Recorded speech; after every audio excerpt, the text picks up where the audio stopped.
الحمد لله نحمده ونستعينه ونستغفره ونؤمن به ونتوكل عليه ونعوذ بالله من شرور أنفسنا ومن سيئات أعمالنا من يهده الله فلا مضل له ومن يضلله فلا هادي له ونشهد أن لا إله إلا الله ونشهد أن محمدًا عبده ورسوله أما بعد فقد قال الله تبارك وتعالى في القرآن المجيد والفرقان الحميد أعوذ بالله من الشيطان الرجيم بسم الله الرحمن الرحيم وإذ قالت أمة منهم لم تعدون قوما الله مهلكهم أو معذبهم عذابا شديدا قالوا معذرة إلى ربكم ولعلهم يتقون وقال النبي صلى الله عليه وسلم على كل من الإنسان صلاة كل يوم فقال رجل من القوم هذا من أشد ما أتيتنا به أو كما قال النبي صلى الله عليه وسلم اللهم صل على سيدنا محمد وعلى آل سيدنا محمد وبارك وسلم اللهم صل على سيدنا محمد وعلى آل سيدنا محمد وبارك وسلم اللهم صل على سيدنا محمد وعلى آل سيدنا محمد وبارك وسلم۔ میرے محترم عزیزوں، بزرگوں اور دوستوں، گزشتہ جمعہ آپ حضرات کے سامنے نہی عن المنکر کی اہمیت و ضرورت، یعنی ہم جو برائی دیکھ رہے ہیں اسے روکنے کی کوشش کرنے کی شریعت میں کس قدر اہمیت ہے۔ نیکی کرنا انسان کا اپنا انفرادی معاملہ ہے، اس کا اپنا پرسنل میٹر ہے کہ بھئی میں نماز پڑھ رہا ہوں، زکوٰۃ دے رہا ہوں، روزہ رکھ رہا ہوں، قرآن پڑھ رہا ہوں، لیکن برائی دیکھنے کے بعد اسے نہ روکنا یہ پورا پبلک اور قوم اور امت کا معاملہ ہے۔ اگر آدمی اپنی نیکی کر رہا ہے لیکن گناہ اور برائی سے دوسروں کو بھی نہیں بچا رہا ہے تو پھر اس صورت میں پورے برے ماحول اور معاشرے میں ایک فرد نیکی کر کے اپنی نیکی پر باقی بھی نہیں رہ سکتا۔ اسی وجہ سے آپ دیکھ لیں، ہم نماز پڑھنے کے لحاظ سے بھی کتنے فیصد نمازی باقی ہیں۔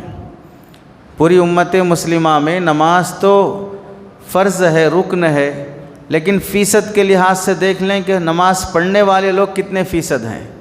وجہ کیا ہے؟ یہ نیکی بھی امت کے اندر 50% بھی پیدا نہیں ہو سکی، جبکہ نماز کے بغیر تو مسلمان باقی نہیں رہتا۔ تو اگر برائیوں سے روکنا چھوڑ دیں گے تو نیکیاں بھی انسان کے اندر باقی نہیں رہ پائیں گی۔ اسی وجہ سے دین کے دسیوں اصلاحی کام، خانقاہوں کا نظام، مدارس کا نظام، تبلیغی جماعت دسیوں سالوں سے چل رہی ہیں، لیکن فیصد کے لحاظ سے کتنے فیصد نمازی بن سکے؟ مطلب کہنے کا کیا ہے؟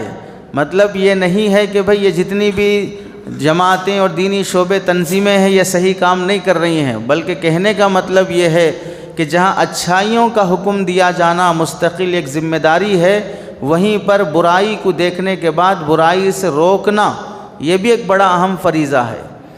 قرآن مجید کی آیت اور حدیث پاک کی روشنی میں آج اسی مضمون کی تکمیل ہے۔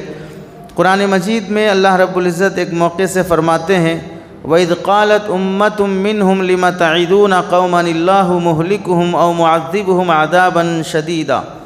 بنی اسرائیل کا واقعہ ذکر کر رہے ہیں۔ بنی اسرائیل کسی گناہ میں مبتلا ہو گئے۔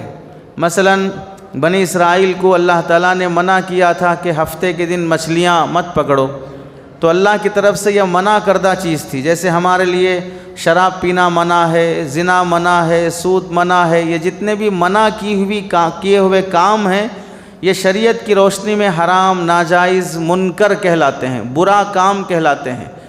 تو برے کام کو نہیں کرنا ہے۔ ایسے ہی بنی اسرائیل کے لیے برا کام کیا تھا؟ ہفتے کے دن مچھلیاں پکڑنا۔ حالانکہ ہمارے لیے منع نہیں ہے، ہم پورا ہفتہ مچھلی کھائیں کوئی منع نہیں ہے، لیکن اس امت کے لیے منع تھا۔ تو وہ لوگ پکڑتے تھے، بعض لوگ ان میں سے وہ تھے جو خاموش رہتے، بھئی ہم کو کیا کرنا ہے، ہم تو نہیں پکڑ رہے نا، ہم اپنی جگہ شریف ہیں، ہم اپنی جگہ صوفی ہیں، ہم کو ضرورت ہی نہیں ہے ان کے پیچھے پڑنے کی. اس طرح کہ بعض لوگ خاموش اپنی عبادت میں رہے. دوسرے وہ لوگ تھے جو صاف منع کرتے تھے، دیکھو تم غلط کر رہے ہو، اس کا انجام تمہیں بھگتنا پڑے گا، اللہ کی طرف سے پکڑ آئے گی، یہ حرام ہے، اللہ ناراض ہوں گے. یہ انہیں منع کرتے تھے، تنبیہ کرتے تھے. تو ایک تیسری جماعت وہ تھی جو ہماری طرح شریف اور صوفی اور صلح کل ہر دل عزیز بن کے جینا چاہتی تھی کہ بھائی کیوں منع کرتے ہو، وہ لوگ برا سمجھ جائیں گے، اپنے کام میں رہو نا، کیوں دوسروں کے منہ لگتے ہو، منع کریں گے تو ناراض ہو جائیں گے، فلاں ہو جائیں گے. ہر ایک کا پیارا بننے کی خواہش، ناراض نہیں ہونا ہمارے سے کوئی بھی، سب ہم سے خوش رہنا. اگر یہ سوچا جائے تو اللہ کے بندوں کتنا دماغ خراب ہونے والی بات ہے. کیا سوال کر لو اپنے آپ سے، ہم سب کو پیدا کرنے والے اللہ سے پوری دنیا خوش ہے؟ تو پھر کافر کیوں خدا کا انکار کر رہے ہیں؟ ایتھیسٹ کیوں خدا کا انکار کر رہے ہیں؟ رسول اللہ جو ساری امت مسلمہ کے لیے رحمت للعالمین بن کے آئے، کیا اس نبی کو پوری دنیا مان رہی ہے؟ مطلب کیا ہے؟ آپ کا فریضہ ہے ہی نہیں کہ آپ سب کو خوش رکھیں. یہ ٹھیکہ دیا ہی نہیں اللہ تعالیٰ ہم کو کہ ہم یہ کوشش کریں کہ ہم کسی کو ناراض نہ کریں، سب کو خوش رکھ کے چلیں. یہ ذمہ داری ہے ہی نہیں ہے. گھر میں رہنے والے باپ سے ساری اولاد خوش نہیں رہتی، ماں سے اس کے بہو بیٹیاں داماد خزر رشتہ دار خوش نہیں رہتے، تو کیا مطلب ہے؟ خاندان ختم کر لیں گے. یہ ذمہ داری ہی نہیں کہ ہم سب کو خوش رکھ کے چلیں. کسی بھی ملک کے حکمران کو اٹھا لیں، کیا اس حکمران سے پوری اس ملک کی پبلک اور رعایا خوش رہتی ہے؟ حالانکہ اس کے پاس کتنا پاور ہے. کوئی بھی کمپنی آفس اٹھا لیں، اس کمپنی کے سی او سے، باس سے، سارے جو نوکر چاکر کام کرنے والے سب خوش رہتے ہیں. یہ کہیں ہوتا ہی نہیں کہ آدمی یہ سوچے کہ ہم سب کو خوش رکھیں، سب کو خوش رکھ کے چلیں. تو بعض لوگ وہ تھے جو یہ کہتے تھے بھئی کیوں نصیحت کرتے ہو، کیوں ان کو سمجھاتے ہو، خاموش رہو، تم بھی اپنا کام کرو. اللہ فرماتے ہیں فَلَمَّا نَسُوا مَا ذُكِّرُوا بِهِ، جب یہ بھول گئے وہ باتیں جو ہم نے انہیں یاد دلائی تھیں. یاد کیا دلائی تھیں؟ خود بھی گناہ سے بچنا اور دوسروں کو بھی گناہ سے بچانا. یہ دونوں کام ہیں. تم اکیلے گناہ سے بچتے تو رہے لیکن دوسروں کو بچاتے نہیں رہے، منع نہیں کرتے رہے. جب یہ دن آ گیا تو اللہ فرماتے ہیں انجینا الذین ینہون عنہ واخذنا الذین ظلموا بعذاب بئیس بما کانوا یفسقون. تو اللہ فرماتے ہیں تو ہم نے ان لوگوں کو بچا لیا جو ینہون عنہ، جو ان کو برائیوں سے روکتے تھے. واخذنا الذین ظلموا، اور ان کی ہم نے پکڑ کی جو ظلم کیا کرتے تھے. کیسے؟ بعذاب بئیس بما کانوا یفسقون، بہت ہی دردناک اور بہت ہی المناک عذاب سے، جو بما کانوا یفسقون، اس واسطے کہ یہ گناہوں میں مبتلا تھے. اب اس میں آپ دیکھیں اللہ تعالیٰ نے گویا کہ گناہ کرنے والی جماعت کو عذاب دیا، یہ بھی صاف فرما دیا.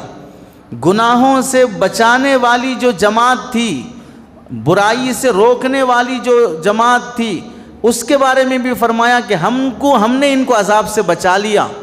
تو ان کو عذاب میں مبتلا کر دیا جو گناہ کرنے والے تھے، اور ان کو بچا لیا جو گناہ سے روکنے والے تھے. اب جو خاموش میاں مٹھو بنے ہوئے تھے کہ بھئی نہیں بولنا، نہیں چھیڑنا، نہیں تذکرہ کرنا، ان کو اللہ نے کیا کیا؟ اس کا اللہ نے ذکر ہی نہیں کیا. اس سے کیا معلوم ہوا؟ ڈرتے رہو، تمہاری نجات اور عذاب کا تذکرہ بھی نہیں ہے اس میں. جو لوگوں کو برائی سے روکتے نہیں ہیں وہ عذاب میں پکڑے جائیں گے یا عذاب سے بچائے جائیں گے، ہم اس کی ذمہ داری کا تذکرہ بھی نہیں کریں گے. ہو سکتا ہے اللہ عذاب میں مبتلا کر دے اور ہو سکتا ہے اللہ معاف بھی کر دے، لیکن بچا لیے جانے کی گارنٹی تو نہیں ملے گی. تو اس سے کیا معلوم ہوا؟ برائی سے روکنے والی جماعت کو اللہ تعالیٰ ہمیشہ عذاب سے بچا لیتے ہیں. اس آیت کے تحت میں علماء نے لکھا ہے جو آدمی لوگوں کو برائی سے روکتا اور منع کرتا ہے، اللہ اسے عذاب آخرت سے بچا لیتے ہیں. عذاب آخرت سے اللہ تعالیٰ اسے محفوظ کر لیتے ہیں.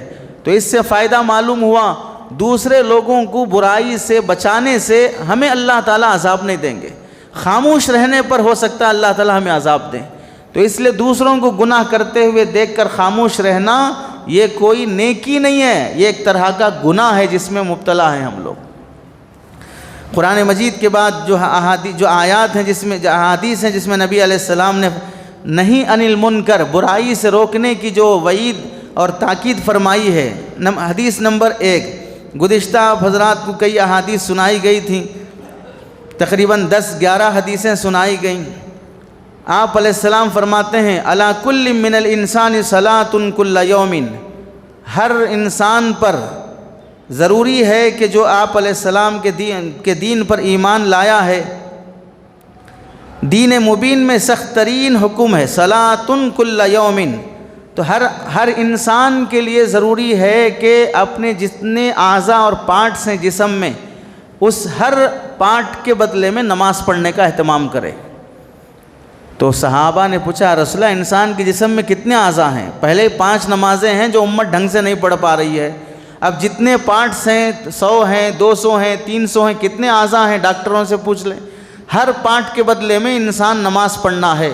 تو صحابہ نے پوچھا یا رسول اللہ ھذا من اشد ما اتیتنا بہ، آپ نے جو دین لے کے آیا ہے اس میں سب سے زیادہ سخت بات یہی لگ رہی ہے کہ انسان کے جسم میں جتنے اعضاء ہیں اتنے اعضاء کے برابر ہم نماز پڑھیں، تو پھر 24 گھنٹے بھی پڑھتے رہیں تو نماز کافی نہیں ہوگی، پھر کھائیں گے سوئیں گے پیئیں گے کیسا وقت گزاریں گے؟ گویا کہ یہ سوال میں وضاحت ہے۔ آپ علیہ السلام نے فرمایا امرک بالمعروف ونہیک عن المنکر صلاۃ، اگر تم کسی کو بھلی بات کا حکم دیتے ہو تو اس پر بھی تمہیں نماز کا ثواب ملے گا، وَنَهْيُكَ عَنِ الْمُنْكَرِ صَلَاةٌ، اور اگر تم کسی آدمی کو برائی سے روکتے ہو تو تمہیں اس پر بھی نماز کا ثواب ملے گا۔ نماز مطلب نفل نماز کا ثواب، فرض نماز تو پڑھے بغیر ادا نہیں ہوتی۔ اگر نمازیں چھوڑ کر خالی اچھائی برائی امر بالمعروف نہی عن المنکر کر لیتے پھرے رہے اور خود نمازی نہیں رہے تو اس پر 1 پیسے کا ثواب جو بھی ملے گا وہ اس نماز کے عذاب سے بڑا ہوا نہیں ہوگا، یہ عذاب بڑھ جائے گا۔ تو آپ علیہ السلام نے یہاں فرمایا کہ تم کسی کو برائی سے روکو تو اس پر بھی تمہیں نیکی اور ثواب ملے گا۔ اور ہم سمجھتے ہیں کہ بھئی برائیوں سے روکنا نہیں چاہیے، حکمت مصلحت سے کام لینا چاہیے، بلکہ برائی سے روکنا بعض لوگوں کے نزدیک بزرگی بھی نہیں ہے، نیکی بھی شمار نہیں ہوتی ہے۔ نیکی یہ ہے کہ نیکی کی بات بولو، بس برائی سے روکنے کی بات مت کرو۔ اگر کوئی برائیوں سے روکتا ہے تو وہ انسان بزرگ بھی شمار نہیں ہوگا، صرف میٹھی میٹھی باتیں کرنے والے ہی بزرگ شمار ہوتے ہیں۔ آگے فرمایا وَحَمْلُكَ عَلَى الضَّعِيفِ صَلَاةٌ، اگر تم کسی کمزور آدمی کی مدد کرتے ہو تو تمہیں نماز کا ثواب ملے گا، نفل نماز کا۔ وَإِنْ جَاءُكَ الْقَدْرَ عَنِ الطَّرِيقِ صَلَاةٌ، اگر تم راستے میں کوئی تکلیف دینے والی چیز ہٹا دو گے تو تمہیں نفل نماز کا ثواب ملے گا۔ وَكُلُّ خُطْوَةٍ تَخْطُوهَا إِلَى الصَّلَاةِ صَلَاةٌ، ہر ایک قدم جو تم نماز پڑھنے کے لیے ڈالتے ہو اس قدم پر بھی اللہ تمہیں نفل نماز کا ثواب دے گا۔ تو اس سے کیا معلوم ہوا؟ اچھائیوں کا حکم کرنا بھی عبادت ہے، برائیوں سے روکنا بھی عبادت ہے۔ دوسری حدیث حضرت ابو ہریرہ رضی اللہ تعالیٰ عنہ راوی ہیں، مسند یہ طبرانی کی روایت ہے، مستدرک حاکم کی روایت ہے، حدیث نمبر 4429۔ آپ علیہ السلام سے پوچھا گیا، آپ علیہ السلام فرماتے ہیں الاسلام ان تعبد اللہ، اسلام کسے کہتے ہیں؟ تم اللہ کی عبادت کرو، لا تشرک بہ شیئا، اور شرک نہ کرو۔ آپ یہاں پر دیکھ لیں، عبادت کرنا نیکی ہے، شرک کرنا گناہ ہے، پوجا پاٹ کرنا گناہ ہے۔ تو اللہ کے نبی دونوں باتیں ایک ساتھ فرما رہے ہیں، عبادت کرو اللہ کی، شرک نہ کرو۔ اب ظاہر سی بات ہے شرک نہ کرو یہ برائی سے روکنا ہی ہوا۔ توحید اللہ کو ایک مانو، یہ عبادت ہے۔ توحید کی ضد آ گئی شرک نہ کرو، ساتھ میں فوراً فرمایا، اس سے معلوم ہوا اچھائی کا حکم دیتے ہی فوراً برائی سے بھی روکو۔ چنانچہ آپ علیہ السلام فرماتے ہیں اسلام یہ ہے وَتُقِيمَ الصَّلَاةَ، نماز قائم کرو، وَتُؤْتِ الزَّكَاةَ، زکوٰۃ ادا کرو، وَتَصُومَ رمضان وَتَحُجَّ الْبَيْتَ، رمضان کے روزے اور حج بیت اللہ کرو۔ آگے کیا فرمایا؟ اسلام کا تعارف کراتے ہوئے وَالْأَمْرُ بِالْمَعْرُوفِ وَالنَّهْيُ عَنِ الْمُنْكَرِ، امر بالمعروف کرنا، اچھی بات کا حکم کرنا، وَالنَّهْيُ عَنِ الْمُنْكَرِ، برائیوں سے روکنا، وَتَسْلِيمُكَ عَلَىٰ أَهْلِكَ، اپنے گھر والوں کو سلام کرنا، فَمَنِ انْتَقَصَ شَيْئًا مِّنْهُنَّ فَهُوَ سَهْمٌ مِّنَ الْإِسْلَامِ يَدْعُوهُ، چنانچہ فرمایا یہ سب چیزیں اسلام میں داخل ہیں، اور اگر ان میں سے کوئی آدمی کمی کر دیتا ہے نماز نہیں پڑھا، توحید نہیں رکھا، قائل نہیں ہوا، شرک کرنے لگا، زکوٰۃ نہیں دیا، امر بالمعروف نہیں کرا، برائیوں سے نہیں روکا، تو فرماتے ہیں اس نے اسلام کی ایک کڑی کو اپنے ہاتھ سے چھوڑ دیا، اسلام کا ایک ستون گویا کہ تم نے اپنے ہاتھ سے گرا دیا۔ وَمَن تَرَكَهُنَّ كُلَّهُنَّ فَقَدْ وَلَّ الْإِسْلَامَ ظَهْرَهُ، اور اگر یہ سارے کام چھوڑ دیا تو گویا کہ وہ اسلام کو اپنے پیٹھ پیچھے ڈال دیا، وہ کہیں اور ہے، اسلام کہیں اور ہے۔ یعنی جو آدمی نہ توحید کا قائل ہے، نہ نماز ہے، نہ روزہ ہے، نہ زکوٰۃ ہے، نہ حج ہے، نہ بھلی بات کا حکم ہے، نہ برائی سے روکنا ہے، تو گویا کہ مسلمان ہے ہی نہیں ہے، اسلام کہیں اور ہے، یہ کہیں اور ہے۔ تو اس میں آپ نے ان سب چیزوں کو اسلام کا تعارف اور اسلام کے ستون میں شمار فرمایا۔ تیسری حدیث ہے، حضرت حذیفہ رضی اللہ تعالیٰ عنہ راوی ہیں، مسند ابو یعلیٰ اور مصنف ابن ابی شیبہ کی روایت ہے، الاسلام ثمانیۃ اسہم، اسلام 8 باتوں کا نام ہے۔ الصلاۃ سہم، نماز اسلام کا ایک اہم حصہ ہے، زکوٰۃ اہم حصہ ہے، جہاد اہم حصہ ہے، حج اہم حصہ ہے، روزے رمضان کے اہم حصہ ہے، والامر بالمعروف سہم، بھلی بات کا حکم کرنا بھی اسلام کا ایک حصہ ہے، یہ الگ حصہ ہو گیا۔ والنہی عن المنکر سہم، برائی سے روکنا بھی الگ حصہ ہے۔ اس سے معلوم ہوا جو لوگ غلط فہمی میں ہیں، نہیں اچھی باتیں بولتے رہو، برائیاں خود بخود ختم ہو جائیں گی، برائیوں کو نہیں چھیڑنا، وہ حدیث کی روشنی میں سمجھیں کہ تم زیادہ عقل مند ہو، ہم زیادہ عقل مند ہیں، یا رسول اللہ کی حدیث زیادہ صحیح بیان کر رہی ہے۔ آپ علیہ السلام نے 8 باتوں کو اسلام میں ڈیوائیڈ کیا، ان میں سے آخر کی 2 باتیں کیا ہیں؟ اچھی بات کا حکم کرنا بھی اسلام کا ایک حصہ ہے، پھر الگ سے برائی سے روکنا بھی اسلام کا ایک حصہ ہے۔ یہاں آپ علیہ السلام یہ فرما سکتے تھے نہیں خالی اچھی باتیں بتاتے رہو، وہ خود بری باتوں سے رک جائیں گے، بری باتوں سے روکنے کی تمہیں ضرورت نہیں ہے۔ یہ عقل مندی جو ہم دکھا رہے ہیں شریعت اسلام کے مقابلے میں، رسول اللہ نے ایسی کوئی بات نہیں فرمائی۔ آگے کیا فرمایا؟ وَقَدْ خَابَ مَنْ لَا سَهْمَ لَهُ، اور ان میں سے کسی ایک کو بھی چھوڑ دیتا ہے تو آدمی گویا کہ ناکام ہو گیا، کسی ایک حصے کو بھی چھوڑ دے گا تو ناکام ہو جائے گا۔ چوتھی حدیث حضرت انس بن مالک رضی اللہ تعالیٰ عنہ راوی ہیں، طبرانی اور بیہقی کی روایت ہے، فرمایا قلنا یا رسول اللہ، آپ علیہ السلام سے پوچھا صحابہ اکرام نے، لا نأمر بالمعروف حتی نعمل به ولا ننہى عن المنکر حتی نجتنبہ کلہ، کیا ہم جب تک کوئی اچھا کام نہ کر لیں اس وقت تک اس اچھے کام کا حکم نہ کریں؟ مطلب میں نماز پڑھ رہا ہوں تو ہی نماز کی دعوت دوں گا، نہیں پڑھ رہا ہوں تو نہیں دوں گا۔ میں زکوٰۃ دے رہا ہوں تو زکوٰۃ دینے کی دعوت دوں گا، میں خود زکوٰۃ نہیں دے رہا ہوں تو دوسروں کو زکوٰۃ دینے کی بات بھی نہیں کروں گا۔ میں داڑھی رکھا ہوں تو دوسروں کو بولوں گا داڑھی رکھو، اگر میں نہیں رکھ رہا ہوں تو دوسروں کو بھی نہیں بولوں گا۔ جب تک میں نیکی پہ عمل نہیں کروں گا دوسروں کو بھی دعوت نہیں دوں گا۔ کیا یہ بات صحیح ہے؟ ایسا کرنا صحیح ہے؟ یہ سوال صحابہ اللہ کے نبی سے پوچھ رہے ہیں، چونکہ ہمارے سماج میں رہتا ہے نا، پہلے خود سیدھے ہو جاؤ بعد میں ہمارے کو بولنے آؤ، پہلے خود ڈھنگ کے کام کرو بعد میں ہمارے کو نصیحت کرو، یہ ہمارا مزاج ہے۔ تو صحابہ نے پوچھا یا رسول اللہ کیا ہم جب تک نیک نہ بن جائیں دوسروں کو نیکی کا حکم نہ کریں؟ اور ولا ننہى عن المنکر حتی نجتنبہ کلہ، جب تک ہم برائی سے نہ رک جائیں دوسروں کو برائی سے نہ روکیں؟ مثلا اگر کوئی آدمی سگریٹ پی رہا ہے دوسرے کو بول رہا ہے سگریٹ مت پیو، ایک آدمی شراب پی رہا ہے دوسرے کو بول رہا ہے تم شراب مت پیو، تو یہ بولنا صحیح ہے؟ وہ خود پہلے شراب چھوڑے بعد میں دوسروں کو شراب چھوڑنے کی نصیحت کرے، وہ خود پہلے سود چھوڑے بعد میں دوسروں کو سود چھوڑنے کی نصیحت کرے، یہ ترتیب صحیح ہے؟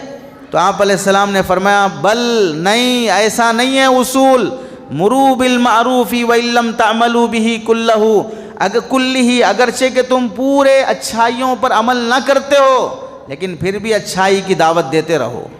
تم نماز نہیں پڑھتے لیکن بیٹے کو نماز پڑھنے بھیجو، اس کا مطلب ہم عام زبان میں سمجھیں، باپ ڈاکٹر نہیں بنا تو بیٹے کو بھی نہیں بول سکتا ڈاکٹر بنو بول کے، تو پھر نہیں پڑھانا، بیٹے کو بھی ڈاکٹر کورس نہیں پڑھانا، سیدھے اسے بھی حجام کی شاپ یا ٹیلر شاپ یا میکینک شاپ بھیج دو کہ تم بھی نہیں پڑھے وہ بھی نہیں پڑھنا۔ ہم جاہل ہیں لیکن اس کو پڑھا رہے ہیں، ہم گنوار ہیں اس کو پڑھا رہے ہیں، مطلب کیا ہوا؟ ہم اگر کوئی نیکی نہ کریں تو دوسروں کو بھی نیکی کا حکم نہیں کرنا، ایسی بات نہیں ہے۔ تمہارا نیکی پر عمل نہ کرنا وہ تمہارا پرسنل گناہ ہے، لیکن دوسروں کو نیکی کا حکم دینا وہ اجتماعی نیکی ہے، وہ کرتے رہنا چاہیے۔ یہ کرتے رہنے سے ایک نہ ایک دن انسان کو شرم آئے گی. شرم کس بات کی آئے گی؟ ارے میں خود نماز نہیں پڑھ رہا ہوں، دوسروں کو بول رہا ہوں، مجھے شرم آنی چاہیے، چلو میں بھی چلتا ہوں. تو وہ دعوت دینے سے دوسرے کو خود کو عمل کی توفیق ملے گی. ایسے ہی وَانْهَوْا عَنِ الْمُنْكَرِ وَإِن لَّمْ تَجْتَنِبُوهُ كُلَّهُ، اور دوسروں کو برائی سے روکتے رہو اگرچہ کہ تم برائی سے خود نہ بچتے ہو. مطلب کیا ہوا؟ میں نعوذ باللہ شراب پی رہا کوئی بندہ، لیکن دوسرے کو بول رہا ہے تم شراب مت پیو. اچھی بات ہے، وہ گناہ کر رہا ہے لیکن تم کو تو اچھی نصیحت کر رہا ہے. مثلا ایک آدمی سگنل کراس کر دیا، اپنے بیٹے کو بول رہا ہے کہ بیٹا سگنل کراس مت کرو، اچھی نصیحت ہے. اگر بیٹا ہے بولے باپ سے کہ تم خود سگنل کراس کر کے گئے، یہ بول کے وہ بھی سگنل کراس کر کے آیا اور گاڑی آ کے ٹکر مار دی اور ہاتھ پیر ٹوٹ گئے، تو پھر سمجھ میں آئے گی نصیحت. بھئی وہ کر دیا لیکن جان بچ گئی، لیکن تم بھی ویسے ہی کرو گے، تمہاری جان بچے گی کیا گارنٹی ہے؟ وہ تم کو نصیحت کر رہا ہے تو مان لو سیدھے سیدھے شرافت سے، اس سے الٹا سوال مت کرو کہ تم خود نہیں کر رہے ہو مجھے کیوں بول رہے ہو. چونکہ یہ مرض ہم لوگوں میں زیادہ ہے کہ جب تک ہم دوسروں کو نصیحت کرتے وقت خود عمل کے پابند نہیں دیکھتے تو ہم ان کی نصیحتوں کو ماننے بھی تیار نہیں ہوتے. اس آیت اور حدیث کے بعد ہم لوگوں میں جو غلطی ہے، علماء نے بعض اپنی کتابوں اور مضامین میں لکھا ہے، ایک سروے کے لحاظ سے پچھلے 3 نسلوں سے مستقل امر بالمعروف کو اجتماعی طور پر یا انفرادی طور پر، نہی عن المنکر کو اجتماعی طور پر یا انفرادی طور پر جیسے نبھانا تھا ویسے نبھا نہیں سکے. ایک امت پر دعوت و تبلیغ کی جماعت کا احسان ہے جو حضرت جی الیاس صاحب رحمۃ اللہ علیہ کے شروع کرنے کی برکت سے اجتماعی طور پر اچھائیوں کا حکم کرنے کا ایک نظام چلا. گھر گھر پہنچے، ہاتھ پکڑے، تھوڑی پکڑا، امت کے لیے روئے، دعائیں کی، جس کی وجہ سے کئی عبادات والی نیکیاں امت کے اندر زندہ ہوئیں. ایسے ہی جیسے یہ امر بالمعروف کی اہمیت دی گئی ویسے نہی عن المنکر کو 3 نسلوں سے اہمیت نہیں دی گئی. یہ سوچا جاتا رہا کہ نہیں صرف اچھائی کی بات کرتے رہو، خود بخود لوگ برائی سے رک جائیں گے، جس کی وجہ سے خود تو اس فریضے سے رکے رہے کہ لوگوں کو برائی سے روکنے کا فریضہ انجام دیتے، خود تو رکے رہے. یہ گناہ تھا، جرم تھا. جو لوگ اس فریضے کو انجام دیتے رہے ان کے بھی ہاتھ پکڑتے رہے، اس ٹاپک پہ مت بولیے آپ، اس عنوان پہ مت بولیے آپ، یہ موضوع مت چھیڑیے آپ، ایسا مت بولیے آپ. تو لوگوں کو دوسروں کو روکتے بھی رہے. اس قدر پاگل پنا، حماقت، بے وقوفی اور قرآن حدیث کی تعلیمات کے خلاف ہے. اگر ہم اچھائی کا حکم کر رہے ہیں، ایک نیکی ہے، کرتے رہو. ذمہ داری یہ تھی کہ ہم برائی سے بھی روکتے، لیکن نہیں روک رہے ہیں تو ہماری غلطی ہے یا ہمارا نقص ہے یا ہماری کمزوری ہے. یہ سوچ کر خاموش رہنے کے بجائے جو دوسرے فریضے کو انجام دے رہی تھی جماعت، یعنی لوگوں کو برائی سے روکنا، اور یہ جماعت ہے علماء اکرام کی، ان کا فریضہ ہے، چونکہ ان کو علم ہے کہ برا کیا ہے. برائی کے بھی درجے ہیں، حرام ہے، ناجائز ہے، مکروہ تحریمی ہے، مکروہ تنزیہ ہے، خلاف اولا ہے، خلاف سنت ہے، درجے ہیں. اس لحاظ سے وہ منع کریں گے تو منع کرنے والوں کو بھی روکتے رہے کہ آپ اس عنوان پہ مت بولیے، آپ یہ بارے میں مت چھیڑیے. تو مطلب انہوں نے ایک فریضے کو منکر سمجھ کے چھوڑا، جس کی وجہ سے امت کے اندر اگر کوئی نیکی زندہ ہوئی ہے تو صرف عبادات کی حد تک نمازی اور مسجدیں آباد ہوتی ہوئی دکھتی ہیں، باقی حرام کاریاں جس قدر ہیں وہ اسی قدر امت کے اندر باقی ہیں. وجہ کیا ہے؟ امر بالمعروف پر مستقل محنت ہوئی، نہی عن المنکر پر مستقل اجتماعی طور پر محنت کو محنت نہیں سمجھا گیا، جس کی وجہ سے بعض مرتبہ نیکیاں کرنے والے بھی اس گناہ میں مبتلا ہیں جو کہ حرام درجے کا گناہ ہے. اب آپ اپنی انفرادی زندگی میں آس پاس میں دیکھ لیں، اسے وضاحت کرنے کی ضرورت نہیں ہے. حتیٰ کہ ہم اپنی نسل کو زنا پر، چوری پر اور الزام تراشی پر، شریعت کے اندر شراب پینے پر کتنا بڑا گناہ ہے، کتنی بڑی سزا ہے. اگر کوئی شادی سے پہلے زنا کرے گا تو اسلام میں کوڑے مارے جائیں گے. کوڑے مت مارو بھائی، نصیحت کر کے بھیج دو.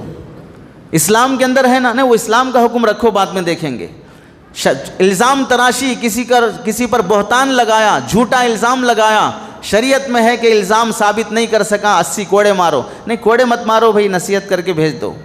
تو مطلب ہم قرآن کے خلاف ایک ذہن ایسا بنا لیے یا بنا دیا گیا جس کی وجہ سے آج اسلام پر دشمنان اسلام اعتراض کرتے ہیں، اسلام میں کوڑے مارنا بڑی سزا ہے، سنگسار کرنا بڑی سزا ہے، ہاتھ کاٹنا بڑی سزا ہے، یہ سب اسلام دہشت گرد اور ظالمانہ احکام ہے، ایسا نہیں ہونا چاہیے۔ تو ہم خود بھی اسلام کے اندر یہ سزائیں کیوں رکھی گئیں، ان سزاؤں کی حکمت کیا ہے، یہ سزائیں جس کنٹری میں جس زمانے میں تھیں اس زمانے کے کرائم رپورٹ کا ریشو کیا ہے، آج کے کرائم رپورٹ کا ریشو کیا ہے، کمپیئر کر کے سمجھنے کی کوشش کرتے، ادھر دماغ ہی نہیں گیا، بلکہ ہم اس موضوع کو ٹاپک کو سمجھنے کی بھی کوشش نہیں کرے، جس کی وجہ سے آج کتنے نمازی دیندار وہ ہوں گے جنہیں شریعت میں ایسی سزاؤں کی کیا حکمتیں ہیں نہیں معلوم۔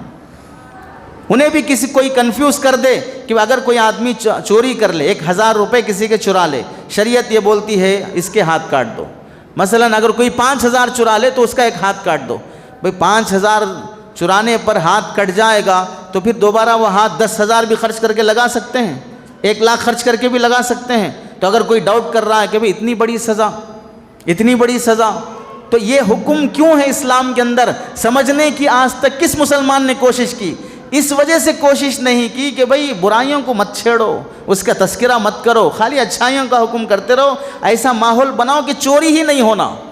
ارے یہ ماحول تو رسول اللہ صلی اللہ علیہ وسلم اور صحابہ کے زمانے میں بھی نہیں بن سکا، تو تم کب تک بنا سکو گے ایسا ماحول؟ کیا گارنٹی ہے کہ بنا سکو گے؟ اور جو بول رہے ہیں وہ خود کتنے چوری کے کام کر رہے ہوں گے۔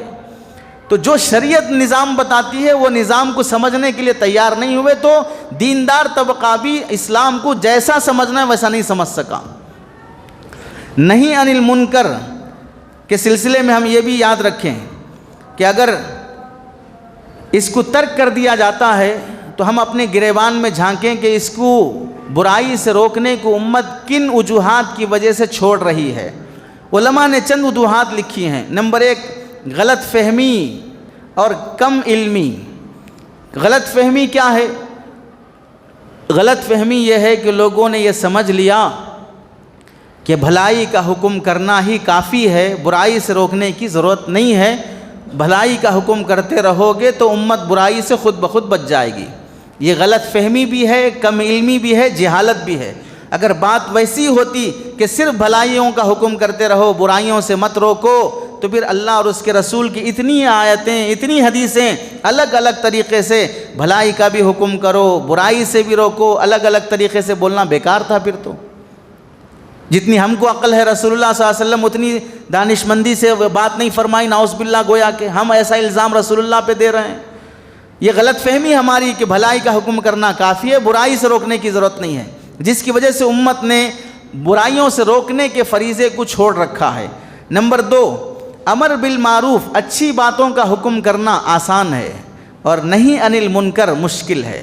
تو امت کو آسانی چاہیے، مشکلوں کو نہیں جھیلنا ہے۔ اس واسطے کسی کو نماز کو بلانا آسان ہے، نماز نہیں پڑھا، جا کے بات کر کے کیوں نہیں پڑھے نماز؟ بیٹا ہے، بیوی ہے، بھائی ہے، ماتحت ہے، گھر میں کام کرنے والا نوکر ہے، اپنے کار کا ڈرائیور ہے، اس پہ تو اپنی چل سکتی ہے کہ اگر ٹائم پہ نہیں آیا تو اونر ڈانٹ سکتا ہے۔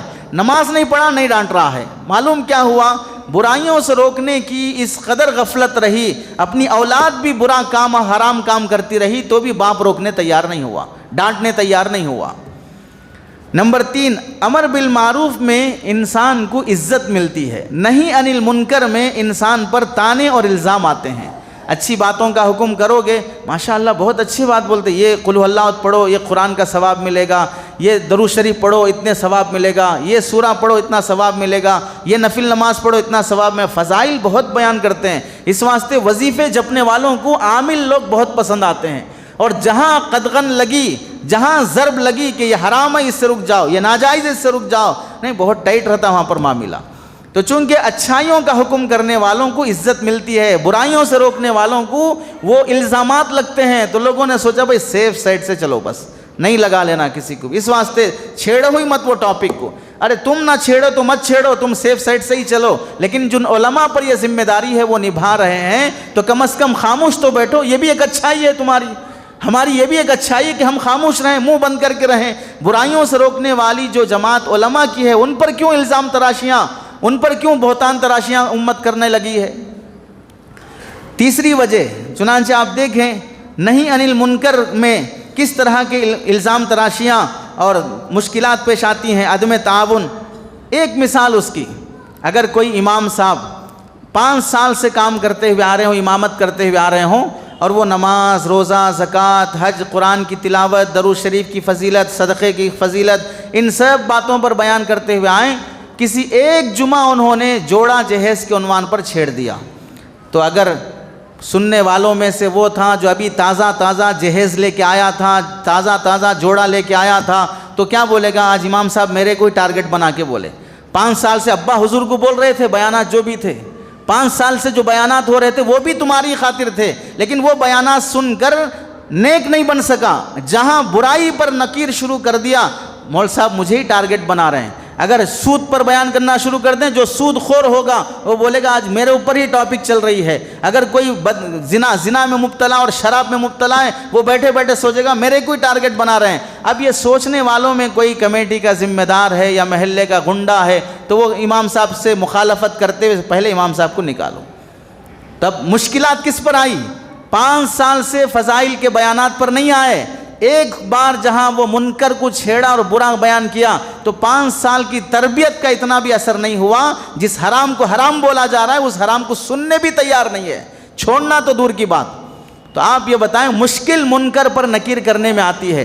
چنانچہ آپ دیکھیں، ہم نے بھی اگر موضوع اور من گھڑت احادیث کے بارے میں کہ جو جھوٹی باتیں دین کے نام پر پھیلائی جا رہی ہیں اس پر بیان کرنا شروع کیے تو کوئی کہنے لگے کہ بھائی اتنے ان کے فینس تھے، اتنے ان کے چاہنے والے تھے، اتنے ان کے بیانات سنتے تھے، آج وہی لوگ ان کے ویڈیوز بھیجا کر پوچھ رہے ہیں مفتی صاحب کیوں ایسے ہو گئے، مفتی صاحب کیوں ایسا بولنا شروع کر دیے، کیوں مفتی صاحب مخالفت میں چلے گئے۔ چاہنے والے فینس مخالفت میں آ گئے۔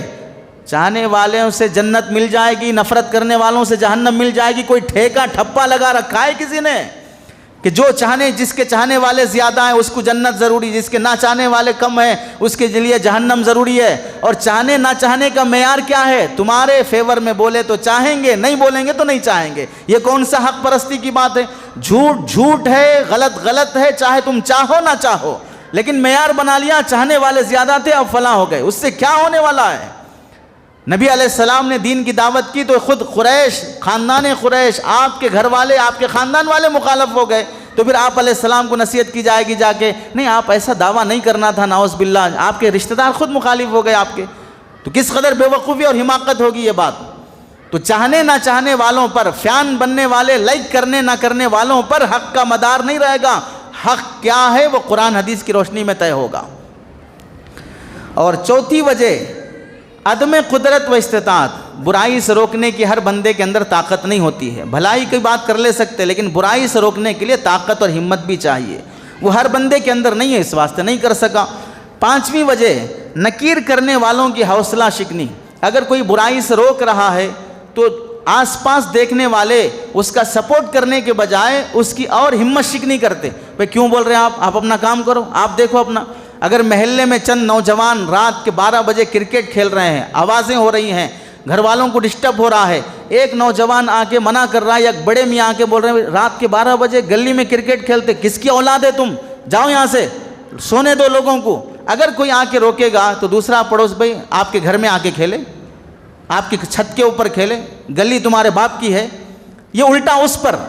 اب آپ دیکھیں جو آدمی غلطی سے روک رہا ہے اس روکنے والے کو کوئی دوسرا ڈانٹ رہا ہے، تو اب لوگ کیا کریں گے؟ مرنے دو، جیسے یہ انسانوں نہیں ہے، یہ جانور ہیں، یہ غلیظ ہیں، ہم اپنے گھر میں ایسے ہی رہیں گے۔ تو مشکل سے آدمی جی لیتا ہے، گزارا کر لیتا ہے، چونکہ اس کی ہمت کی کوئی داد اور سپورٹ کرنے والے تیار نہیں ہوتے۔ ایسے ہی برائی سے نہ روکنے کی وجوہات، صلح کل بن کر رہنا، یعنی سب کی نظر میں بزرگ بن کر دکھنے کی کوشش، سب کے نزدیک اچھے بن کے رہنے کی کوشش۔ حضرت شیخ الحدیث زکریا صاحب رحمۃ اللہ علیہ نے فضائل اعمال میں بہت زبردست باتیں لکھی ہیں۔ جو لوگ یہ سوچتے ہیں کہ ہم سب کے نزدیک پیارے بن کے رہیں، وہ پیارے نہیں ہیں، وہ اللہ کے نزدیک مبغوض اور برے انسان ہیں۔ مخلوق کے نزدیک اچھے بننے کے چکر میں اللہ کے نزدیک برے بن جائیں گے، کیونکہ صلح کل رکھنے والا ہر ایک سے اچھا تعلق رکھ کر کسی کی برائی کو نہیں چھیڑنا۔ اگر کوئی حلال کی دعوت دے رہا ہے، نکاح ولیمے کی، اس میں بھی جا رہے، اگر کوئی شراب کی دعوت دے رہا اس میں بھی جا رہے، کوئی ناچ گانا بینڈ باجے کی دعوت دے رہا اس میں بھی جا رہے، اگر کوئی ڈی جے لگا کر ولیمے کا کھانا کھلا رہا اس میں ناچنے والے بھی ہیں، وہ دعوت بھی کھا کے آ رہے ہیں۔ بھئی ہم کو کیا کرنا ہے؟ ہم کو دعوت دیے کھا لیا آ گئے، وہ ڈی جے، وہ ویڈیو فلاں وہ سب ہمارے سے تعلق نہیں۔ یہ دین ہے، یہ شریعت ہے۔ ایسی دعوتوں کو قبول کرنے کا شریعت میں کیا حکم ہے؟ جائز ہے کہ ناجائز ہے؟ وہ کچھ جاننا نہیں ہے، تعلق ٹوٹ جائے گا، ناراض ہو جائے گا۔ دل رکھنے کی فکر ہے، دین پر چلنے کی فکر نہیں ہے۔ سامنے والے کا دل نہ ٹوٹ جائے، دین ہاتھ سے چھوٹ جائے، زندگی سے نکل جائے، کوئی مسئلہ نہیں ہے۔ ایسے لوگوں کی وجہ سے بھی دین اور برائیوں سے روکنے کا کام ختم ہوتے چلا گیا۔ اور ایک وجہ یہ بھی ہے، ساتویں وجہ، کہ ہم صرف معروفات پر، بعض لوگوں کا خیال ایسا ہے، ہماری جماعت یا ہم دیندار لوگ صرف اچھی اچھی باتوں کا حکم کرتے ہیں، اختلافی باتیں ہم نہیں چھیڑتے صاحب، اختلافی باتوں کا ہم تذکرہ نہیں کرتے۔ ٹھیک ہے صاحب، آپ اختلافی باتیں مت چھیڑیے، لیکن جس کو چھیڑنے کی اتھارٹی ہے وہ چھیڑے گا، وہ تذکرہ کرے گا، وہ بتائے گا امت کو یہ صحیح ہے غلط ہے۔ ہم نہیں چھیڑیں گے تو آپ کی حیثیت بھی نہیں ہے چھیڑنے کی، آپ کو علم بھی نہیں ہے چھیڑنے کا، آپ کو نالج بھی نہیں ہے، ہم جاہل ہیں، ہم جہالت پر رہیں گے۔ جن کو علم دیا ہے اللہ تعالیٰ نے، وہ اپنے علم کی روشنی میں اچھی اور بری باتوں کی تمیز کر کے امت کو بتائیں گے۔ لیکن لوگوں نے اس کو بھی کیا کر لیا، ایک امتیاز بنا لیا۔ ہم وہ لوگ ہیں جو برائی کا تذکرہ نہیں کرتے اور امت میں اختلافی باتیں نہیں کرتے، ہم اچھی اچھی باتیں کرتے۔ کیوں کرتے ہیں؟ اس واسطے کہ ہمارے کو نالج ہی بتائی ہے، ہم جاہل ہیں، پڑھے لکھے نہیں ہیں۔ یہ کوئی کمال کی بات نہیں ہے، کمال یہ ہے کہ صحیح غلط دونوں کا علم ہونا، وہ علم اللہ نے علماء کو دیا ہے۔ یہ وجوہات ہیں۔ نکیر کا اہم فائدہ کیا ہوتا ہے؟ اگر ہم کسی کو برائی سے روکتے ہیں تو اس کا فائدہ یہ ہوتا ہے، اللہ تعالیٰ ہم کو اس برائی میں مبتلا ہونے سے بچا لیتے ہیں۔ اگر میں شراب سے روکوں گا امت کو، اللہ مجھے شراب سے بچا لیں گے۔ اگر میں سود سے روکوں گا امت کو تو مجھے سود سے اللہ تعالیٰ بچا لیں گے۔ جس برائی سے میں امت کو روکوں گا اچھی نیت کے ساتھ، اللہ مجھے اس برائی سے بچا لیں گے۔ یہ بڑا فائدہ ہوتا ہے برائی سے روکنے کا۔ اسی واسطے آپ دیکھو قرآن مجید میں سب سے بڑا، شریعت اسلامیہ میں سب سے بڑی دعوت کس کی ہے؟ توحید کی ہے۔ اور سب سے بڑا گناہ اور منکر شریعت میں کیا ہے؟ وہ شرک ہے۔ ہم مسلمان جو اسلام میں داخل ہوتے ہوں یا مسلمان کلمہ جو پڑھتا ہے، کلمہ شروع ہوتا ہے کس سے؟ لا الہ الا اللہ۔ اس کلمے کی شروعات ہی کس سے ہے؟ لا الہ، کوئی معبود نہیں ہے۔ پہلے شرک کے جتنے، کفر کے جتنے راستے ہیں ان سب پر لات مارو۔ پہلے کوئی خدا نہیں ہے، کوئی خدا نہیں ہے، کوئی خدا نہیں ہے، پہلے یہ بولو۔ اس کے بعد ایک اللہ ہے بولو۔ معلوم کیا ہوا؟ ایک اللہ ہے بول لینا کافی نہیں ہے، اللہ کے علاوہ دوسرا کوئی نہیں ہے یہ بھی بولنا ضروری ہے۔ اس کے بغیر کوئی آدمی مسلمان بھی نہیں ہو سکتا۔ اس سے معلوم ہوا اسلام کے اندر کلمے کی بنیاد ہی اچھی بات کا اقرار اور بری بات کا انکار دونوں ہونا چاہیے۔ چنانچہ آپ قرآن مجید میں بھی دیکھیں، جتنی آیتیں قرآن مجید کی لائے نہیں سے شروع ہوتی ہیں، جس پہ اللہ روکتا ہے، منع کرتا ہے، وہ ساری آیتیں منکرات پر ہیں۔ چنانچہ جو علم رکھتے ہیں وہ جانتے ہیں، لا تقربوا الزنا، لا تزنوا، لا تقتلوا اولادکم، لا یغتب بعضکم بعضا، ولا تجسسوا، لا تدخلوا بیوتا غیر بیوتکم، لا تتبعوا خطوات الشیطان، لا تبطلوا صدقاتکم بالمن والاذى، لا ترفعوا اصواتکم، لا يسخر قوم من قوم، لا تلمزوا انفسکم ولا تنابزوا بالالقاب، لا تمشی فی الارض مرحا ولا تمدن عینیک الی ما متعنا بہ۔ کتنی آیتیں ہیں جس میں اللہ تعالیٰ برائیوں سے صاف منع کر رہا ہے، مت کرو مت کرو مت کرو۔ معلوم یہ ہوا اللہ تعالیٰ چاہتے تو بھائی ایسا کر لو، ایسا کر لو، ایسا کر لو، ایسا کر لو، یہ بھی بول سکتے تھے۔ اس کے اپوزٹ میں آ کر ایسا مت کرو، ایسا مت کرو، ایسا مت کرو، کیوں بول رہے ہیں؟ جس طرح امت کو بھلا بتانا ہے ویسے برے کو بھی بتا کر اس سے روکنا امت کا فریضہ ہے۔ بعض لوگوں میں یہ خیال ہے، ایسا سوچتے ہیں، مثال دے کر، اندھیرا بھگانے کے لیے لاٹھی لے کر مارنے، چلانے، ہلانے کی ضرورت نہیں ہے، اندھیرا اندھیرا پکارنے کی ضرورت نہیں ہے، اندھیرا لے کر، لاٹھی لے کر اندھیرے کو بھگانے سے اندھیرا نہیں بھاگتا، ایک چراغ جلا دو، اندھیرا خود بخود بھاگ جائے گا۔ ایسے ہی برائی ہے ماحول کے اندر تو برائیوں کو بھگانے کے لیے اچھی باتوں کا حکم کر دو، برائیاں خود بخود بھاگ جائیں گی۔ بظاہر دکھتی ہے بہت اچھی مثال ہے صاحب، یہ اچھی مثال نہیں، قرآن حدیث کے خلاف مکارانہ مثال ہے، چال بازوں کی مثال ہے، قرآن حدیث کے خلاف نظریہ قائم کیے گئے لوگوں کی یہ غلط نظریے پر مشتمل مثال ہے۔ اگر یہ مثال صحیح ہوتی تو آپ اندازہ کریں اندھیرا نام کس کا ہے؟ روشنی نہ ہونے کا نام اندھیرا ہے۔ اندھیرا مستقل کوئی چیز نہیں ہے۔ اگر فن پڑھا ہوا کوئی بھی آدمی جانتا ہو تو اسے معلوم ہوگا اندھیرا بولتے کسے ہیں؟ روشنی نہیں ہے تو اندھیرا۔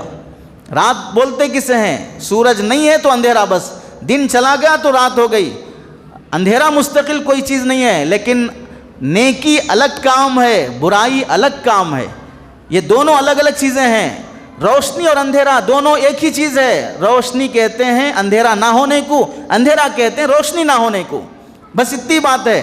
لیکن نیکی اور برائی ویسا نہیں ہے، نیکی الگ مستقل عمل ہے، برائی الگ مستقل عمل ہے۔ اندھیرا لا علمی کا نام ہے اور برائی لا علمی کا نام نہیں، بغاوت کا نام ہے۔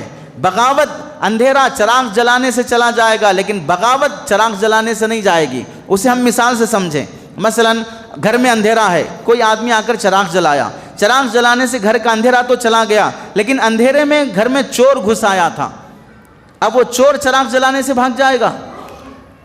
گھر میں اندھیرا تھا، چراغ جلایا، سانپ بچھو گھر میں آ گئے تھے اندھیرے میں، چراغ جلایا، جلاتے ہی سانپ بچھو بھی گھر سے بھاگ جائیں گے؟ سانپ سامنے بیٹھا ہوا ہے، چور کونے میں کھڑا ہوا ہے یا روم میں چھپا ہوا ہے، اب کوئی بول رہا بھئی لاٹھی مت چلاؤ، گولی مت چلاؤ، اور ایک چراغ جلاؤ، اور ایک چراغ جلاؤ، اور ایک چراغ جلاؤ، پورا چراغاں کر دو، اندھیرا، چور بھاگ جائے گا۔ اسے بے وقوف کہیں گے۔ ارے 2 چراغ کافی ہے، اس کے بعد چور کو پکڑو، اس کے بعد سانپ بچھو مارو۔ یہ 2 الگ الگ چیزیں ہیں، سمجھا ہی نہیں ہے، خالی مثال دینے چلے کہ بھئی چراغ جلا دو، اندھیرا خود بخود بھاگ۔ ارے اندھیرا بھاگے گا، اندھیرے میں جو کچھ کچرا ہے وہ کچرا بھی چلا جائے گا، سانپ بچھو بھی چلے جائیں گے، چور بھی چلا جائے گا، اسے الگ کام ٹریٹمنٹ کرنا پڑے گا، تب جا کے وہ برائی گھر سے ختم ہوگی۔ نہیں انل منکر لاٹھی نہیں ہے بلکہ بریک ہے، اس سے روکے بغیر آدمی کی گاڑی قابو میں نہیں آئے گی۔ اگر ایک دوسرے کے لیے کافی ہوتے تو قرآن حدیث میں دونوں کا ذکر ایک ساتھ اللہ کبھی نہ کرتے، جبکہ ہر جگہ ایک ساتھ اللہ نے کیا ہے۔ یہ بھونڈی مثال اگر صحیح ہوتی تو صحابہ کو اچھی طرح سمجھ میں آتی۔ صحابہ نے ایسا کوئی کام نہیں کیا کہ صرف امر بالمعروف کرو نہیں المنکر نہ کرو۔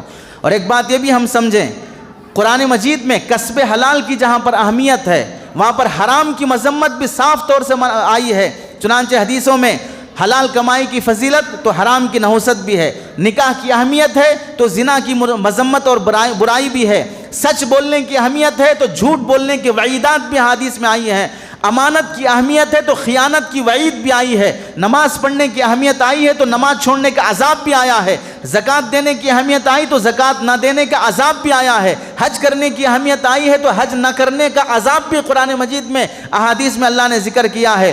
نیکیوں کا جہاں پر تذکرہ ہے، 70 بڑے بڑے گناہ کبیرہ جو توبہ کے بغیر معاف نہیں ہوتے، اس کا بھی مستقل حدیثوں میں تذکرہ اور علماء نے اس پر کتابیں لکھی ہیں۔ فرض، واجب، سنت مؤکدہ، غیر مؤکدہ، مستحب کا جہاں تذکرہ ہے، حرام، ناجائز، مکروہ، تحریمی، خلاف سنت، خلاف اولیٰ کا بھی فقہاء نے صاف طور سے تذکرہ کیا ہے۔ اس سے معلوم ہوا کہ ایک کام کرنے سے دوسرا کام کافی نہیں ہوتا، 2 الگ الگ کرنا پڑے گا۔ امر بالمعروف چراغ ہے تو نہیں انل منکر اس چراغ کو بجھنے سے بچانے والا شیشہ ہے جو لالٹین میں لگایا جاتا ہے، ہوا کے جھونکے سے نہ بجھے، وہ چراغ جلتا رہے، چراغ جلتا رہے گا تو روشنی پھیلے گی، یہ شیشہ ہے نہیں انل منکر۔ اگر نہیں انل منکر کی ضرورت نہیں ہے تو پھر ملک سے پولیس ہٹا دو، عدالت ہٹا دو، والدین بچوں کو جو ڈانٹ رہے ہیں اس ڈانٹ پر پابندی لا دو، قرآن حدیث میں جو آیتیں منکرات پر نکیر کی ہیں وہ سب ختم کر دو، اور صرف نصیحت کے پوسٹر دیواروں پہ چپکاتے پھرتے رہو، اچھے کام کرو، سچ بولو، سچ بولو، امانت ادا کرو، لوگوں کے ساتھ اخلاق سے رہو۔ نہ پولیس ہے، نہ ڈانٹ ہے، نہ سزائیں ہیں، نہ کرائم پر کوئی پکڑ بندی ہے، کچھ بھی نہیں ہے، تو ایسے ہی لوگ سدھر جائیں گے۔ یہ غلط نظریہ جو لوگ اس طرح کا خیال رکھتے ہیں۔ دارالعلوم دیوبند کا فتویٰ ہے اس متعلق صاف طریقے سے، انہیں پڑھ لینا چاہیے کہ سوال کیا گیا کہ اگر امر بالمعروف کرتے رہیں تو کیا نہیں المنکر خود بخود ادا ہو جائے گا، اس کی ضرورت نہیں ہے؟ تو دارالعلوم دیوبند کا فتویٰ نہیں، دونوں الگ الگ فریضے ہیں۔ اچھی بات کا حکم کرنا بھی اپنی جگہ ضروری، برائی سے روکنا بھی اپنی جگہ پر ضروری ہے۔ آپ دیکھیں آج کل ماحول اتنا برا ہو گیا ہے، لوگ برائیوں کی حوصلہ افزائی کرتے ہیں، روکنا تو دور کی بات، جہاں برا ہو رہا ہے اس پر تالیاں بجاتے ہیں، ہمت افزائی ہوتی ہے۔ اس کی چند مثالیں دیکھیں، ضمیر کی آواز جو لوگوں کی مر گئی ہے، کتنے لوگ ہیں مردوں میں سے جو ٹخنے سے نیچے پیجامہ پہنتے ہیں، کتنی لڑکیاں ہیں جو ٹخنے سے اوپر پنڈلیوں تک اپنے کپڑے پہنتے ہیں، کتنے گھر والوں نے آج تک منع کیا؟ کس کس باپ نے اپنے بیٹے کو ٹخنے سے نیچے پینٹ پہننے پہ منع کیا؟ بتا دیں۔ کس کس گھر والوں کے اندر پردے کا 100% نظام قائم ہو جبکہ بے پردگی حرام اور ناجائز ہے؟ کتنے دینداروں نے اس کو قابو میں کرنے کی کوشش کی؟ یہ خاموش رہنا اس برائی کی حوصلہ افزائی ہے۔ کتنے والدین نے جانتے کہ بچے اسٹیج پر فنکشن کے موقع پر، فیسٹیول کے موقع پر اسٹیج پر مسلمانوں کے بچے ناچتے ہیں، گاتے ہیں، ڈانس کرتے ہیں، اور ماں باپ نیچے آڈینس کی طرح بیٹھ کر تالیاں بجاتے ہیں۔ یہ برائی، ڈانس، گانے، ناچ برا ہے کہ نہیں ہے؟ ماں باپ اس کی حوصلہ افزائی کر رہے ہیں۔ آپ دیکھیں سنت کو کتنا مٹایا جا رہا ہے چہروں سے، کتنے لوگ خاموش ہیں کہ کتنی نصیحت کی کسی آدمی کو جس کے چہرے پر سنت نے، بھئی سنت رکھ لو، یہ اللہ کے نبی کے سنت مؤکدہ واجب ہے، رسول اللہ کو پیارا ہے یہ چہرہ، کتنے لوگوں نے ایک دوسرے کو نصیحت کی ہوگی۔ آپ دیکھ لیں سگریٹ، شراب کس اسٹائل کے ساتھ لوگ پیتے ہیں، ہیروؤں کو دیکھ کر کتنے نوجوانوں کو پکڑ کر نصیحت کرنے کی کوشش کی گئی۔ دولہا دلہن، اب تو معاشرے میں برائیاں کس قدر بڑھتی جا رہی ہیں۔ دو برائیاں سن لو جو آج نئی مارکیٹ میں چل رہی ہیں، کیا ہے؟ نیا جوڑا دولہا دلہن کا، شادی ہو گئی، نکاح ہو گیا، رخصتی سے پہلے بعض گھروں کے اندر یہ بدماشی شروع ہوئی ہے، دولہا دلہن رخصتی سے پہلے گھر میں اپنے گھر والوں کے سامنے بیٹھ کر ایک دوسرے کو بوسہ لیتے ہیں، اور پبلک کے سامنے بوسہ لیتے ہیں، اور لوگ انہیں تالیاں بجاتے ہیں، خوش ہوتے ہیں۔ مسلمان گھرانوں میں اگر ڈانٹا جائے، منع کیا جائے تو کیا بولتے ہیں؟ ارے میاں بیوی بن گئے، اب کیا ہے، پبلک کے سامنے ملو، اندر گھر میں جا کے ملو، کیا فرق پڑے گا، میاں بیوی ہیں، اجنبی تھوڑی ہیں۔ یہ برائی نکاح کے سماج میں جو یورپین کلچر کے تلوے چاٹتے ہیں ان لوگوں میں، مسلمانوں میں یہ شروع ہو گیا۔ اور دوسری برائی نوجوانوں میں لو بائٹ کی، نیا جوڑا ہے، گال پر بیوی نے کاٹا ہو پیار کر کے، یا دلہن کو شوہر نے کاٹا ہو پیار سے اور اس کا داغ دھبا لال کلر میں دکھ رہا ہو تو دوستوں میں اور گریبان کھول کے بیٹھے گا دکھاتے ہوئے، اس طرح کے لو بائٹ ہے، یعنی ہم نے رات میں کوئی نہ کوئی جنگ جیت کے آئے ہیں۔ یہ بدماشی دکھانے کے واسطے نوجوانوں میں بھی اور لڑکیوں میں بھی اس کا رواج اور ٹرینڈ چل پڑا ہے۔ آپ بتائیں یہ برائی کو عام کرنا ہے کہ نہیں ہے؟ رسول اللہ صلی اللہ علیہ وسلم نے کیا فرمایا؟ میاں بیوی رات کی تنہائی میں اگر ملتے ہوں تو صبح ہونے کے بعد اگر اپنے دوستوں کو اس تنہائی کے بارے میں بتائیں گے تو وہ میاں بیوی نہیں ہیں، وہ سڑک کے گدھے اور گدھی ہیں جنہوں نے پبلک کے سامنے سیکس کیا ہو۔ اس قدر مذمت بیان کی ہے رسول اللہ صلی اللہ علیہ وسلم نے۔ آج وہی ٹرینڈ نوجوانوں میں چل رہا ہے، تو برائی کی حوصلہ افزائی ہو رہی، تعریف ہو رہی ہے، اور اگر کسی دولہے کے ایک گردن پر وہ لو بائٹ نہ ہو تو دوست چھیڑتے ہیں، کیا ہے کچھ بھی نہیں ہوا، چھیڑا جاتا ہے اسے۔ تو آپ بتائیے یہ تمیز ہے سماج کی؟ اور پھر بولتے نہیں برائیوں کا تذکرہ چھیڑنا نہیں ہے، منع کرنا نہیں ہے۔ ارے ہمت افزائی ہو رہی ہے یہاں پر۔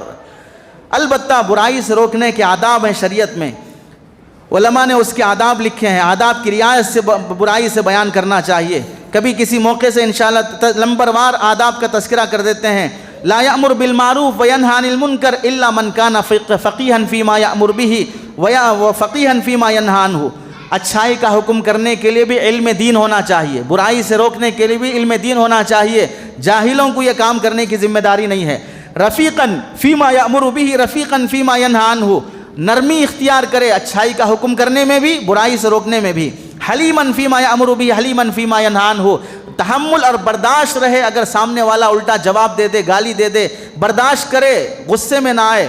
نمبر 2، یہ ابن تیمیہ رحمۃ اللہ علیہ نے اصول بیان کیا، علمی اختلاف کو منکر نہ سمجھے۔ مثلا کوئی فاتحہ کہتا ہے، کوئی فاتحہ نہیں کہتا، کوئی آمین کہتا، کوئی نہیں کہتا، کوئی رفع یدین کرتا، کوئی نہیں کرتا، یہ علمی اختلاف ہے۔ علمی اختلاف کو برائی کی طرح بیان نہ کرو کہ یہ لوگ برے ہیں، یہ لوگ غلط ہیں، ان کی نماز نہیں ہوتی، یہ رسول اللہ کی نماز نہیں ہے، یہ حنفیوں کی نماز ہے، یہ اماموں کی نماز ہے۔ یہ پاگل پنے والی باتیں نہ کرو۔ دلائل کی روشنی میں مسائل طے ہوتے ہیں، جذبات کی روشنی میں طے نہیں ہوتے۔ علامہ نووی رحمۃ اللہ علیہ نے اس اصول کو بیان کیا ہے، ان المختلف فیہ لا انکار فیہ، اختلافی مسائل کو منکر نہ سمجھو۔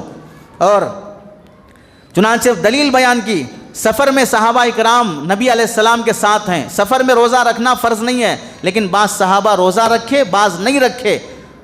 روزہ رکھنا عبادت ہے، سفر میں چھوٹ ہے تو بعض نے رکھا بعض نے نہیں رکھا. صحابہ روزہ رکھنے والے نہ رکھنے والے کو گنہگار نہیں سمجھے، اور جو نہیں رکھنے والے تھے وہ رکھنے والوں پر نکیر نہیں کرے. سفر میں روزہ معاف ہے کیوں رکھ رہے ہو؟ کسی نے کچھ نہیں کہا، اپنی اپنے روزے پر چلتے رہے. اس سے اختلاف کا معیار سمجھایا. اور تیسرا اصول، منکر برائی سے نفرت کی جائے، برائی کرنے والے انسان سے نفرت نہ کی جائے. شراب سے نفرت ہو، شرابی سے نفرت نہ کی جائے. جھوٹ بولنے والے سے نفرت نہ ہو، جھوٹ سے نفرت کی جائے. نمبر 4، جذبہ نیک ہونا چاہیے، رویہ بھی نیک ہونا چاہیے. اچھی نیت سے روک رہے ہیں لیکن روکنے کا طریقہ بھی اچھا ہونا چاہیے. نمبر 5، روکنے میں نرمی ہونا چاہیے، سختی نہیں ہونا چاہیے. اور نمبر 6، لیکن امرک بالمعروف معروف، بھلائی کا حکم دینے کا انداز بھی اچھا ہونا، برائی سے روکنے کا انداز بھی اچھا ہونا چاہیے. نکیر ہونا چاہیے، تحقیر نہیں ہونا چاہیے، انسلٹ نہیں کرنا کسی کی بھی. فرد کی اگر غلطی ہو تنہائی میں سمجھانا، پبلک کی اگر غلطی ہو تو پبلک میں سمجھانا چاہیے. اور تسلسل سے روکنے کی کوشش کرنا، ایک بار بول دیے چھوڑ دیے اور نا امید ہو گئے، یہ آداب میں سے نہیں ہے. انداز مقبول ہونا چاہیے، مردود نہیں ہونا چاہیے. نہیں عن المنکر کے لیے خود متقی ہونا ضروری نہیں ہے. ہم عمل نہیں کر رہے ہیں پھر بھی عمل کرنے کی دعوت دیتے ہیں تو اس کے لیے بھی اجازت ہے، دعوت دے سکتے ہیں. اور ایسے ہی علماء اور فقہا کو عام پبلک برائی سے روک نہیں سکتی ہے. علماء اور فقہا کو، عالم ہو کے ایسا کرتے، امام صاحب ہو کے ایسا کرتے، فلاں صاحب ایسا ہو کے کرتے، تو اس سے امت کے اندر درجے کا تمیز ختم ہو جاتی ہے. بیٹا بیٹا ہی رہنا، باپ کا باپ بننے کی نہیں کوشش کرنا. یا اگر بیٹا باپ بنے وہ اپنی اولاد کا بنے، اپنے باپ کا باپ نہ بنے.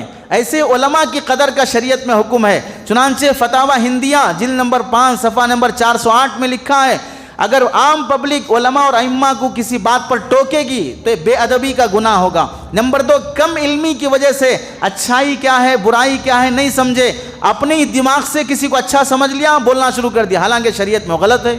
اپنے دماغ سے کسی کو برا سمجھ لیا حالانکہ وہ صحیح ہے، اس پر امام سے لڑنا شروع کر دیے. علم نہیں ہوتا صحیح کیا ہے غلط کیا ہے تو جھگڑا شروع ہو جائے گا. نمبر 3، کم علمی کی وجہ سے بعض مرتبہ فتنہ اور حق بات سے دوری ہو جاتی ہے.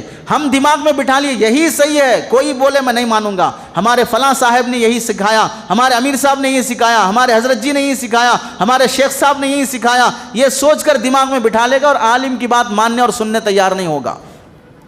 اور کم علمی کی وجہ سے درجے نہیں معلوم، واجب کون سا ہے، سنت کون سا ہے، مستحب کون سا ہے، کس پر کس انداز سے ٹوکنا چاہیے معلوم ہی نہیں ہے. مستحب کام پر بھی ایسے لڑ رہا ہے گویا کہ فرض چھوٹ رہا ہے. اس کی وجہ سے فتنے کھڑے ہو جاتے ہیں. اب ایسے موقع پر بعض لوگ کہتے ہیں بھئی علماء میں کتنا اختلاف نہیں ہے، ہم ان کی بات کیا مانیں. علماء کے اختلاف کے بارے میں علماء نے نہیں، صحابہ اکرام نے کیا فرمایا، علماء کا اختلاف رحمت ہے. تو اندازہ کرو علماء کا اتحاد کس قدر بڑا رحمت ہوگا. اختلاف ہونے کی وجہ سے چھوڑنا نہیں ہے، تانے دینا نہیں ہے، ان کے اختلاف میں بھی رحمت ہے. ہم آپس میں لڑ پڑیں گے تو فتنے، مسجدوں میں ایک دوسرے کے گریبان اور جھگڑے ہونا شروع ہو گئے، پولیس مسجد میں آ گئی، یہ اختلاف ہے نحوست والا. علماء کا اختلاف رحمت ہوتا ہے، نحوست نہیں. ان کا اختلاف جب رحمت ہے تو ان کے اتحاد میں اللہ تعالیٰ نے کیسی برکت رکھی ہوگی. چنانچہ آپ دیکھیں حضرت ابن مسعود رضی اللہ تعالیٰ عنہ کا واقعہ ہے، ولیمے کی دعوت دیے گئے، ولیمے میں دیکھا وہاں پر بینڈ باجا اور ناچ گانا چل رہا ہے، واپس آ گئے. اور فرمایا کیوں واپس آ گئے؟ تو آپ نے فرمایا جو قوم ایسے کام میں شریک ہوگی جو گناہ کا ہے، ہم اس کے دعوت کو قبول کر کے انوائٹ کریں گے اور اسے قبول کریں گے تو ہم بھی اس گناہ کے اندر اس قوم کی برائی کو بڑھانے والے شمار ہوں گے. وہاں ناچ گانا چل رہا ہے، ولیمہ اگرچہ کہ سنت ہے لیکن وہاں پر ڈی جے چل رہا ہے، ناچ گانا چل رہا ہے، ہم اس ولیمے میں شریک نہیں ہوتے. عملی طور پہ رک کے دکھایا. ہمارے اندر اتنی دینداری نہیں ہے، ولیمہ حرام کا ہو حلال کا ہو، ڈی جے ہو ناچ گانا ہو، دل رکھنے کے لیے کھا کے آتا ہے. تو آپ بتائیے اچھائی کا حکم کہاں رہا، برائی سے خود کہاں رکا کہ دوسرے کو روک سکے. صدیق اکبر رضی اللہ تعالیٰ عنہ کے کمالات اور ان کے کارناموں میں یہ بات شمار ہوتی ہے. نبی علیہ السلام دنیا سے رخصت ہونے کے بعد سب سے بڑا کام جو انہوں نے کیا، زکوٰۃ نہیں دینے کی جو بات کرتے تھے، انکار زکوٰۃ والوں سے لڑنے اور جنگ کرنے کی بات کی. تو جنگ کرنا، لڑنا کسی برائی کے شروع ہونے پر، یہ حضرت ابوبکر رضی اللہ عنہ کے کارناموں میں شمار ہوتا ہے۔ حضرت علی میاں ندوی رحمۃ اللہ علیہ لکھتے ہیں اگر اس وقت حضرت ابوبکر رضی اللہ عنہ کھڑے نہ ہوتے، سختی نہ برتتے، اتنی سختی برتی کہ حضرت عمر تعجب ہو گئے اور آ کر حضرت ابوبکر کو سمجھانے لگے آپ کیوں اتنی سختی برت رہے ہیں، حالانکہ آپ اسلام قبول کرنے کے بعد سے بہت نرم آدمی ہیں۔ تو حضرت ابوبکر رضی اللہ عنہ نے حضرت عمر کو جھنجھوڑا اور مارا، تم زمانے جاہلیت میں بھی ہمت والے تھے، اسلام میں آئے تو بزدل بن رہے ہو، اللہ کے احکام کے سامنے مجھے نصیحت کرتے ہو کہ امت زکوٰۃ دینے سے انکار کر رہی ہے اور مجھے آ کے نصیحت کر رہے ہو کہ نہیں جنگ کی بات مت کرو، میں لڑوں گا۔ مدینے کے اندر اگر کوئی بچے نہ بچے، کتے ہماری لاشوں کو کھانے کے لیے بھی آ جائیں، لیکن پھر بھی میں اپنی بات پر اٹا رہوں گا۔ یہ حضرت ابوبکر رضی اللہ عنہ کی استقامت تھی برائی سے روکنے پر۔ اور حضرت عمر رضی اللہ عنہ کے واقعات میں لکھا ہے ایک شخص قرآن کی آیتوں کے بارے میں جو صاف متشابہات والی آیتیں ہیں، سبیغ بن اصل ایک شخص تھا، متشابہات والی آیتوں کے بارے میں پوچھتے پھرتا تھا، لوگوں کو قرآن کے بارے میں کنفیوز کر رہا تھا۔ حضرت عمر رضی اللہ عنہ کو معلوم ہوا، بلائے، پوچھے کون ہے؟ سبیغ بن اللہ کا بندہ ہوں، میرا نام سبیغ ہے۔ پر حضرت عمر نے فرمایا میں بھی اللہ کا بندہ ہوں، میرا نام عمر ہے۔ پھر فرمایا ادھر آؤ، قریب آؤ، سر کے بال پکڑے، کھجور کی چھڑیاں لی، اس قدر پٹائی شروع کی کہ سر سے خون نکلنا شروع ہو گیا۔